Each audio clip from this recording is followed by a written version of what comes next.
Subscribe now and press the bell icon. Never miss an update. Good morning student, आपका बहुत बहुत हार्दिक स्वागत है हमारे चैनल आर के शर्मा के ऊपर। आज हम आप लोगों के लिए लेकर आए हैं HDP सेकेंड ईयर की जो न्यूट्रिशन सब्जेक्ट है, जिसका जो चैप्टर चल रहा था उसका जो आगे वाला नया चैप्टर, उसके बारे में अपन लोग बात करेंगे। आगे वाला अपना नया चैप्टर आता है जो हीपर अवस्था में होती है, जिसको ओसर भी बोलते हैं। उसकी जो आहार व्यवस्था है वो किस प्रकार से की जाती है, बात करते हैं हीपर या ओसर। ओसर की आहार व्यवस्था, आहार व्यवस्था किस प्रकार से की जाती। सबसे पहले तो बात करते हैं कि सर हीपर किसको कहा जाता है। सबसे पहले बात करते हैं हीपर। तो हीपर उस पशु को कहा जाता है जिसकी उम्र 1 वर्ष से अधिक हो। क्या हो? जिसकी उम्र 1 वर्ष से अधिक हो तथा एक बार भी उसने क्या नहीं किया हो, गर्भ धारण नहीं किया हो, मतलब एक बार भी बच्चा उत्पन्न नहीं किया हो। हीपर किसको बोलते हैं? उस पशु को कहा जाता है जिसकी उम्र 1 वर्ष से अधिक हो तथा उसने एक बार भी क्या नहीं किया हो, गर्भ धारण नहीं किया हो। उस पशु को क्या बोलते हैं? हीपर पशु कहा जाता है। अब इसकी आहार व्यवस्था इसलिए अपन को सबसे पहले बात करते हैं किस लिए आवश्यक है।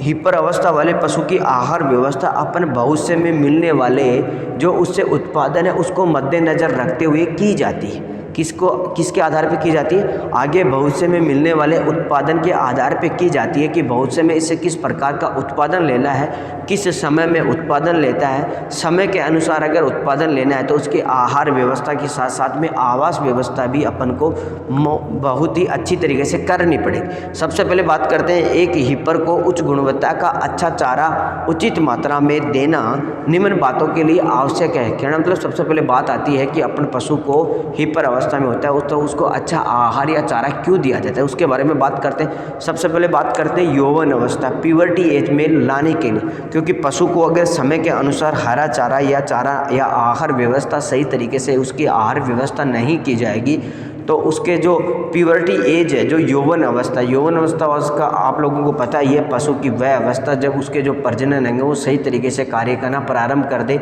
नर के अंदर शुक्राणु, मादा के अंदर अंडाणु निर्माण की प्रक्रिया जब स्टार्ट हो जाती है तो उसे क्या बोलते हैं? प्रजनन योग्य या प्यूबर्टी यौवन अवस्था कहा जाता है। तो कहना मतलब पशु को अगर अपन अच्छी तरीके की आहार व्यवस्था या चारा नहीं देंगे तो कुपोषण का शिकार हो जाएगा। प्यूबर्टी एज समय पे नहीं आएगी। अगर प्यूबर्टी एज समय पे नहीं आएगी तो पशु की प्रजनन क्षमता प्रभावित होती है। कौन सी क्षमता प्रभावित होती है? पशु की प्रजनन क्षमता प्रभावित होती है, जिससे पशुपालक क्या होता है? आर्थिक नुकसान होता है। कहना मतलब जो उसके जेनाइटल ऑर्गन है वो अच्छी तरीके से विकसित नहीं हो पाते। दूसरी बात करते हैं, हीपर जल्दी ही गर्भित होने की जल्दी ही गर्भित होने की संभावना रहती है। दूसरा, हीपर से अच्छा उत्पादन प्राप्त करने के लिए तो इसके लिए अपन क्या करेंगे कि हीपर अवस्था में अगर देसी गाय है तो उसको 2 से 2.5 kg 100 kg बॉडी वेट पर सूखा चारा दिया जाता है। अगर देसी गाय है तो उसको 2 से 2.5 kg प्रति 100 kg बॉडी वेट के ऊपर दिया जाता है। जबकि अगर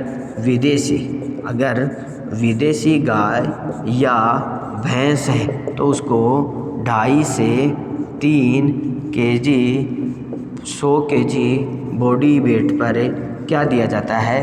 दाना मिश्रण प्रतिदिन दिया जाता है। क्या दिया जाता है? प्रतिदिन दिया जाता है। और इसके साथ साथ में जो उसको चारा दिया जाता है उसके अंदर भी 2/3 भाग दाना मिश्रण, 2/3 भाग दाना मिश्रण, 1/4 हरा चारा दिया जाता है। इस अनुपात में पशु को चारा, मतलब जो चारा दिया जाता है उसका 2/3 भाग कौन सा होना चाहिए? शुष्क पदार्थ, और 1/3 भाग हरा चारा होना चाहिए।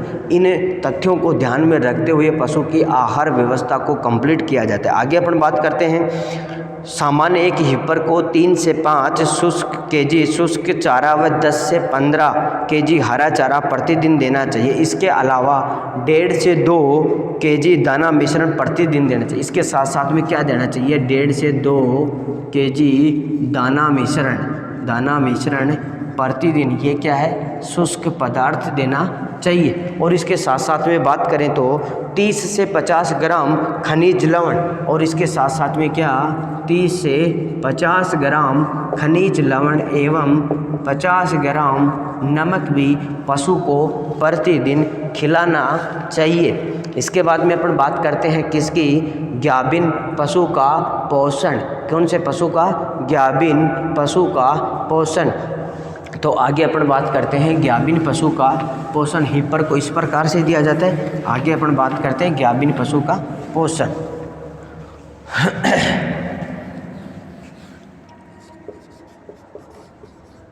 गाभिन पशु की आहार व्यवस्था। गाभिन पशु है उसको एक तो निर्वाह राशन दिया जाएगा। कौन सा, निर्वाह राशन।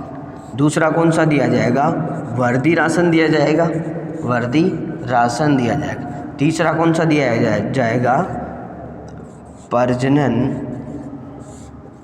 राशन।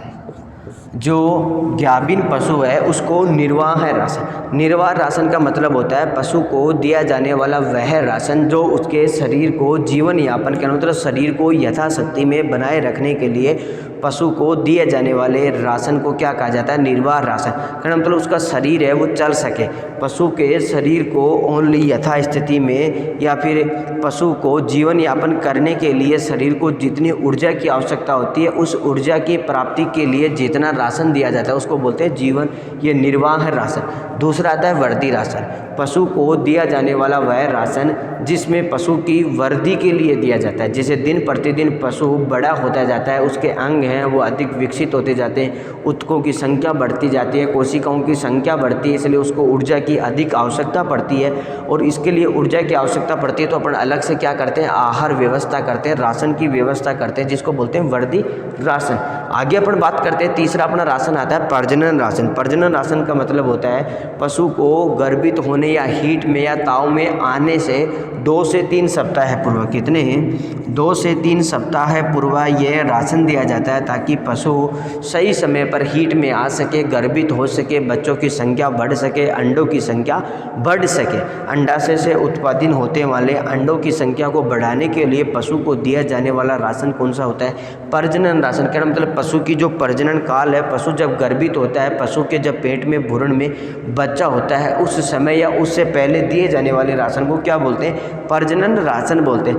गाभिन पशु की बात करते हैं तो गाभिन पशु को अपन प्रतिदिन जो राशन जो आहार व्यवस्था दी जाती है उसके अतिरिक्त 2 से ढाई केजी प्रति 100 केजी किलो वेट के ऊपर अलग से आहार व्यवस्था की जाती है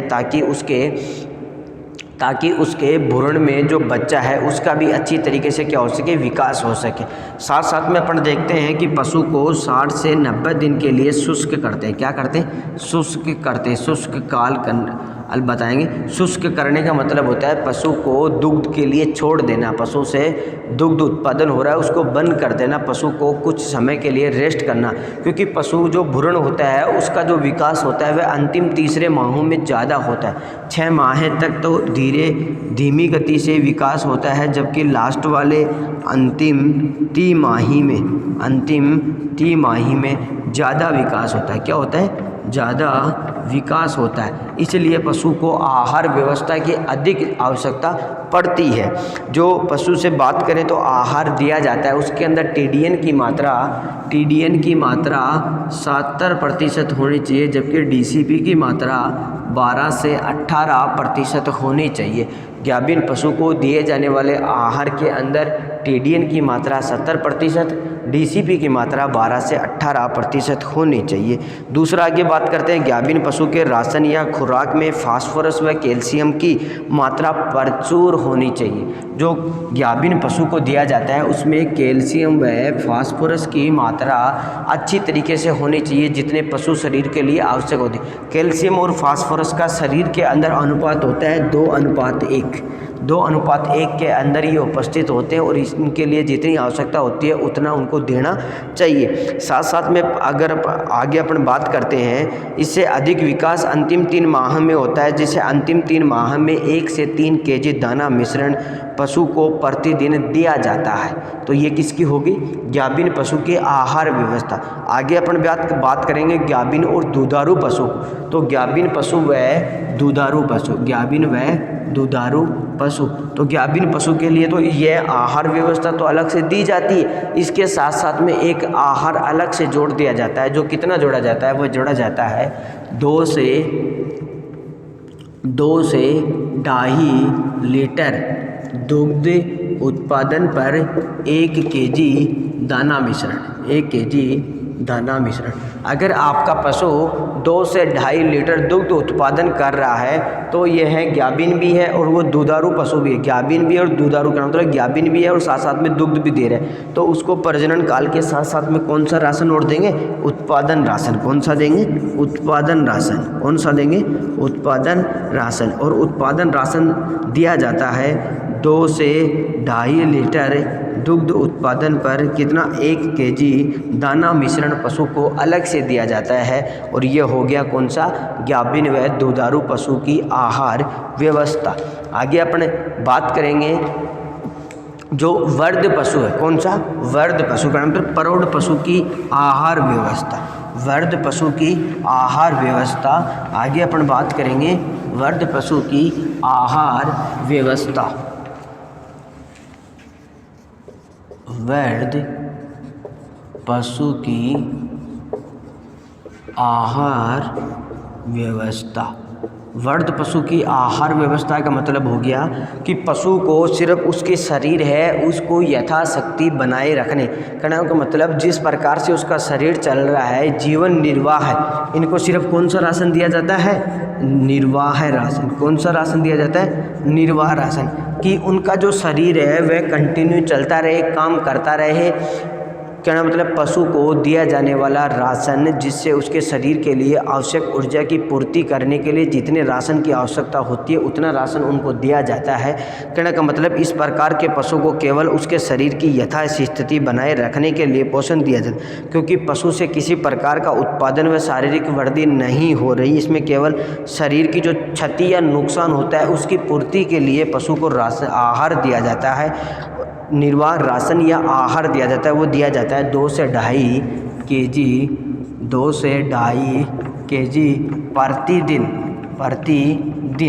2 से 2.5 केजी प्रतिदिन दिया जाता है। और साथ साथ में अपन इसके बात करें अगर विदेशी गाय है या फिर भैंस है तो इसकी संख्या बढ़ाकर 2.5 से 3 केजी प्रति 100 केजी बॉडी वेट पर दिया जाता है। इनको सिर्फ इसीलिए दिया जाता है उनकी जो शरीर की जो स्थिति है वह समान बनी रहे, उसमें किसी प्रकार की कमी ना आए, नुकसान ना आए। इसके बाद में आगे अपन बात करते हैं किसका? सांड का पोषण। किसका?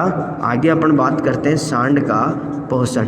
तो सांड के पोषण के अंदर अपन जो वयस्क सांड है उसको जीवन निर्वाह है, कौन सा? निर्वाह है, साथ में वर्दी और साथ में उत्पादन राशन। कौन सा? वर्दी और उत्पादन राशन दिया जाता है। सांड के पोषण के अंदर निर्वाह राशन उसके शरीर को जीवन यापन करने के लिए, वर्दी उसका जो शरीर दिन प्रतिदिन बढ़ रहा है उसके लिए, उत्पादन राशन के नाम मतलब जब सांड से अपन सीमन प्राप्त करते हैं तो उसके लिए उत्पादन, अपने लिए उत्पादन प्रोडक्ट हो गया। तो उत्पादन क्षमता बढ़ाने के लिए या उत्पादन क्षमता को लगातार कंटिन्यू बनाए रखने के लिए पशु को जो राशन दिया जाता है उसको बोलते हैं उत्पादन राशन। और साथ साथ में 30 से 60 ग्राम नमक दिया, वो 30 से 60 ग्राम खनिज लवण व 30 ग्राम प्रतिदिन क्या दिया जाता है? नमक दिया जाता है। तो ये हो गया किसका? सांड की पोषण व्यवस्था। आगे अपन बात करेंगे शुष्क काल में आहार। शुष्क काल में आहार, जब पशु शुष्क काल में रहता है, शुष्क काल का मतलब होता है कि जो पशु अपन को क्या नहीं देता है? दुग्ध नहीं देता है। शुष्क काल का मतलब क्या हो गया कि जब पशु अपन को शुष्क काल में आहार, जब पशु अपन को क्या नहीं देता हो? दुग्ध नहीं देता। अपन पशु को शुष्क काल क्यों करते हैं? इसलिए करते हैं कि उसके जो आयन है उनका विकास हो सके, उनके जो आयन है आर्डर हैं उनका क्या हो सके? विकास होके। दुग्ध बनाते समय दुग्ध ग्रंथियों की कुछ क्षति हो जाती है, दुग्ध ग्रंथियों का नुकसान हो जाता है ताकि वह अपनी सही स्थिति में दोबारा से पुनः आ सके। भ्रूण का 60% विकास अंतिम अंतिम गर्भकाल के 60 दिन में यानी कि अंतिम तिमाही में होता है। और इन्हीं के अंदर पशु को अपन क्या करते हैं, अधिक आहार देने की आवश्यकता होती है। पशु शरीर में खनिज लवणों की कमी ना हो, इसके लिए अपने शरीर में विकास के समय और इसके साथ साथ में पशु को विशेष प्रकार का आहार दिया जाता है, ताकि पशु के शरीर में जो भ्रूण है वह अच्छी तरीके से क्या कर सके, विकसित हो सके, विकास कर सके। तो कहने का मतलब दुग्ध काल, यीशु काल का मतलब हो गया पशु का वह काल जब वह दुग्ध नहीं देता है, मतलब उत्पादन अपन उससे प्राप्त नहीं करते। दुग्ध उत्पादन तो और भी हो सकते हैं अन्य पशुओं के बारे में, परंतु गाय भैंस की बात कर रहा हूँ जिनसे अपन दुग्ध प्राप्त करने के उद्देश्य से उनको पाला जाता है, उन्हीं की बात कर रहे हैं। Thank you. आज अपना ये चैप्टर कंप्लीट, इससे आगे वाला चैप्टर के बारे में अपन लोग कल अध्ययन करेंगे। तब तक के लिए थैंक यू, धन्यवाद। हमारे चैनल RK शर्मा को अधिक से अधिक शेयर करें, सब्सक्राइब करें। अगर किसी प्रकार की कोई दिक्कत हो तो संबंधित अध्यापक से आप लोग संपर्क कर सकते हैं। थैंक यू, धन्यवाद।